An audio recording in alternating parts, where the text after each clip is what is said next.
সোমবার ইংরেজি নববর্ষে মুক্তধারা প্রেক্ষাগৃহে হরে কৃষ্ণ উৎসব 2024-এর আয়োজন করা হয়। অনুষ্ঠানে উপস্থিত ছিলেন রাজ্যপাল ইন্দ্রসেনা রেড্ডি নাল্লু।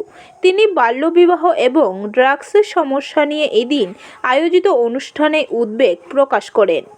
রাজ্যপাল ইন্দ্রসেনা রেড্ডি নাল্লু এই দিনের আয়োজিত অনুষ্ঠানে ইংরেজি নববর্ষের শুভেচ্ছা জানিয়ে বলেন, বাল্যবিবাহ এবং ড্রাগসের সমস্যার সমাধান করতে হবে।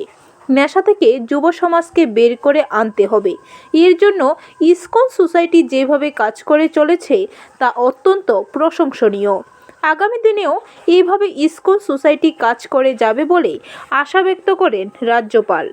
রাজ্যপাল আরও বলেন, ত্রিপুরার মতো একটি ছোট রাজ্যে ইসকন সোসাইটি 17টি স্কুল পরিচালনা করছে।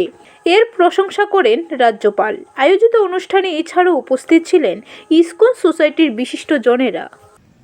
बहुत प्रॉब्लम है पर्टिकुलरली त्रिपुरा में ड्रग्स का जितना पुलिस पकड़ रहे वो दूसरे नंबर 2 में है।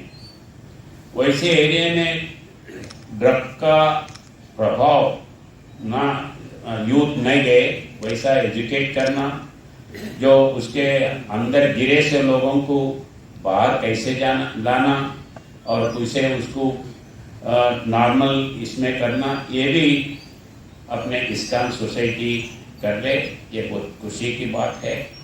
वैसे ही एजुकेशन में भी 17 स्कूल्स अभी त्रिपुरा में चला रहे हैं। ब्यूरो रिपोर्ट, खबर त्रिपुरा।